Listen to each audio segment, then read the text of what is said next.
de l'Éternel à mon Seigneur, de l'Éternel, le suprême, à son Seigneur qui est le Christ. À ce temps jusqu'à ce qu'il fasse tes ennemis ton marche-pied. David savait ça. David savait ça. Donc David savait que le Christ est le Fils de Dieu. Il savait que Dieu avait un Fils. Bon, maintenant, écoutons encore ce que le Christ lui-même dira. Matthieu 22, 41-42. Comme les pharisiens étaient assemblés, Jésus les interrogea en disant, « Que pensez-vous du Christ? De qui est-il fils ?» Ils lui répondirent, « De David. » Ils lui répondirent, « De David. » Donc le Christ pose cette question. Hein? Mais quand le Christ pose cette question, il veut faire vraiment réfléchir les Juifs. Mais eux, ils ont directement répondu, « De David. » Et je dis, on a appelé aussi le Christ fils de David hein, dans le même livre de Matthieu. Donc la parole de Dieu, il faut vraiment méditer. Dans le même livre de Matthieu, au chapitre précédent. Donc les deux aveugles ont dit, fils, aie pitié de nous, fils de David. Ils s'adressaient au Christ. La femme cananéenne a dit, fils de David, aie pitié de moi, ouais, fils de David. Et les gens ont aussi chanté, Hosanna, fils de David. Donc, il faut bien comprendre ce que le Christ voulait faire comprendre aux Juifs là. Quand il posait la question, que pensez-vous du Christ? De qui est-il fils? Il lui répondit de David. Donc, je dis bien, les deux aveugles dans le même livre de Matthieu ont appelé le Christ fils de David. La femme cananéenne a appelé le Christ fils de David. Et les gens ont crié même Hosanna, Hosanna au fils de David. Mais il faut comprendre ce que le Christ veut faire comprendre aux Juifs. Que pensez-vous du Christ? De qui est-il fils? Ils lui répondirent de David. Donc pour eux, le Christ, c'est seulement le fils de David. Pour eux, il est juste fils de David, n'est pas fils de Dieu. Donc le Christ veut même encore faire comprendre ça aux Juifs. Il veut encore nous faire comprendre ça. Donc pour vous, il est sans père, sans mère. Mettez ces gens à côté et vous n'avez pas compris l'auteur. Donc continuons. Et Jésus leur dit, comment donc David, animé par l'Esprit, l'appelle-t-il Seigneur lorsqu'il dit, le Seigneur a dit à mon Seigneur, assieds-toi à ma droite jusqu'à ce que je fasse tes ennemis ton marche-pied. Donc le Christ a posé cette question juste pour les faire réfléchir. Parce que pour eux, le Messie n'est que le fils de David. Mais le Christ ramène encore un passage pour faire comprendre. Et Jésus leur dit, comment donc David, animé par l'Esprit, l'appelle-t-il Seigneur lorsqu'il dit le Seigneur a dit à mon Seigneur. Voilà, il a dit ça, il n'a pas dit psaume. Non, le Christ a dit ça comme ça parce que les Juifs connaissaient ces passages-là. Le Christ aussi il connaît toutes choses. Le Seigneur a dit à mon Seigneur, à cet amant jusqu'à ce qu'il fasse tes ennemis ton marche-pied. Donc le Christ voulait faire comprendre aux Juifs qu'il est aussi fils de Dieu. Et on appelle le Christ fils de David. Les deux aveugles l'ont appelé fils de David. La femme cananéenne l'a appelé fils de David. Et les gens sont tous aux ânes au fils de David. Il n'a pas refusé. Donc il faut comprendre ce qu'il a voulu faire comprendre aux Juifs. Frères et sœurs, méditez. Hein? La parole de Dieu, on médite. Donc continuons. Après il dit, notre Christ est notre... Si donc David l'appelle Seigneur, comment est-il son fils? Nul ne put lui répondre un mot. Et depuis ce jour, personne n'osa pu lui poser de questions. Donc le Christ a voulu faire comprendre aux Juifs qu'il est aussi fils de Dieu. On a aussi appelé Jésus-Christ fils de David.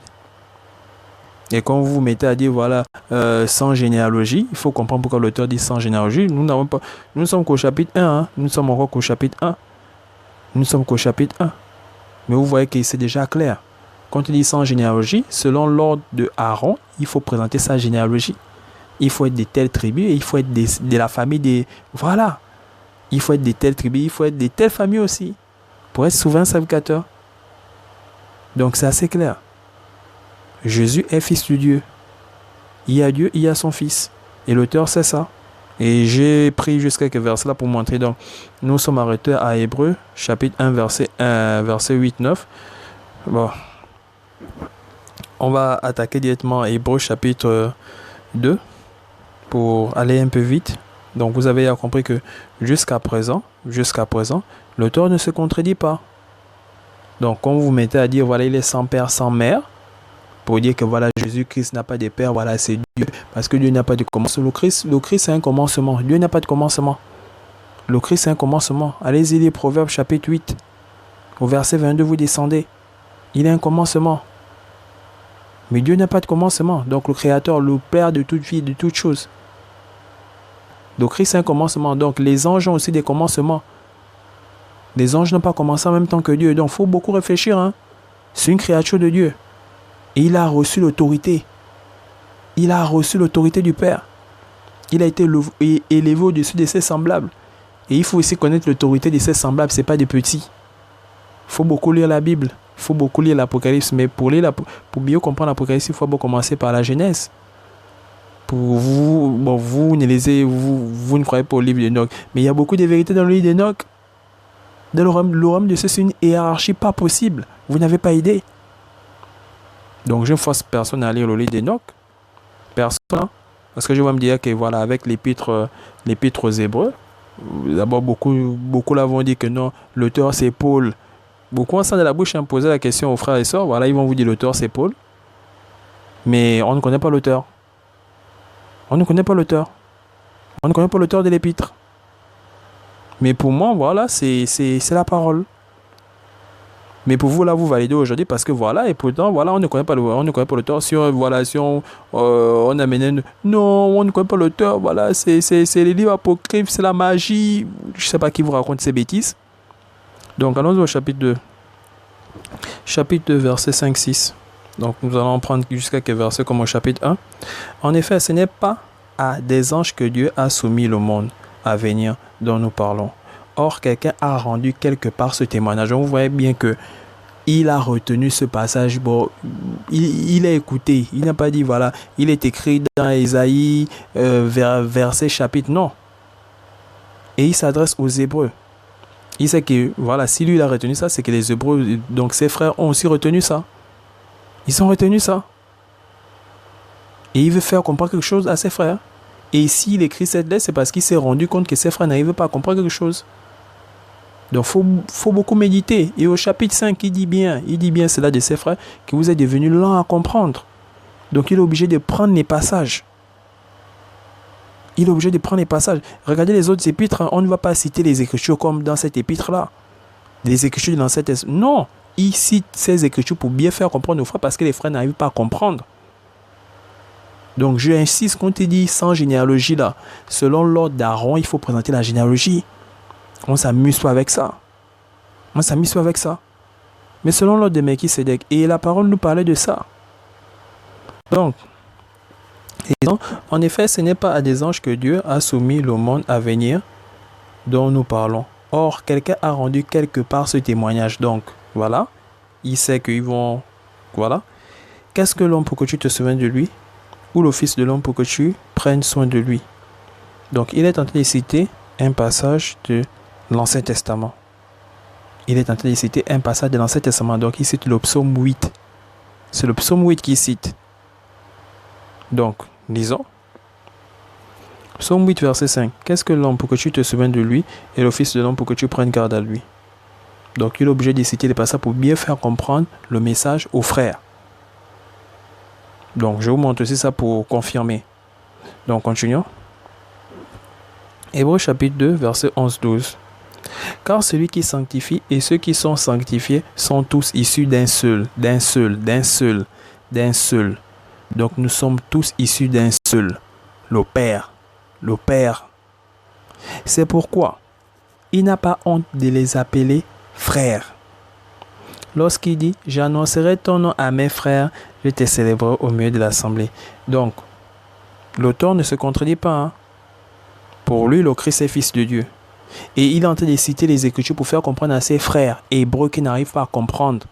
Pour eux, les Hébreux refusent. Pour eux, le Christ n'est pas souverain sacrificateur. Mais pour être souverain sacrificateur, il faut être de telle tribu et il faut aussi sortir de telle famille. Donc, il est en train de prendre d'abord des passages pour mieux faire comprendre la chose. Et il va ramener des passages clés qui montrent clairement que voilà, c'était prédit, que voilà, il serait selon l'ordre de Melchisédek. Pas qui serait Melchisédek. Donc, j'annoncerai ton nom à mes frères et je te célébrerai au milieu de l'assemblée. Allons regarder ce passage. Ce passage, c'est le psaume 22. Psaume 22, 23. Je publierai ton nom parmi mes frères, je te célébrerai au milieu de l'assemblée. Donc l'auteur prend des passages de l'Ancien Testament pour faire comprendre à ses frères hébreux. Donc ça ne fait que commencer, nous sommes au chapitre 2. Continuons. Verset 17. En conséquence, il a dû être rendu semblable en toutes choses à ses frères. À ses frères. Nous sommes tous issus d'un seul. En conséquence, il a dû être rendu semblable il a dû être rendu semblable en toutes choses à ses frères, afin qu'il fût un souverain sacrificateur miséricordieux et fidèle dans le service de Dieu, pour faire l'expiation des péchés du peuple, dans le service de Dieu.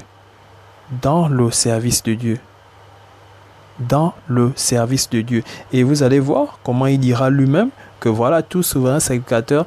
Nous allons lire, frères et sœurs. Nous allons lire ça. Donc, nous arrêtons là-bas pour le chapitre 2. Nous allons voir, donc jusqu'à présent, nous voyons clairement que l'auteur ne se contredit pas. Donc, on te dit, sans père, sans mère, il sait pourquoi il dit ça. C'est selon l'ordre d'Aaron. On demande, voilà, pour être la généalogie compte selon l'ordre d'Aaron. Selon l'ordre d'Aaron, la généalogie compte. Et il va prendre des écritures. Donc, jusque-là, il ne fait que citer les écritures de l'Ancien Testament pour faire comprendre à ses frères qui n'arrivent pas à comprendre. Et s'il écrit cette lettre, c'est parce qu'il a compris qu'ils n'ont pas compris. Donc, allons-y.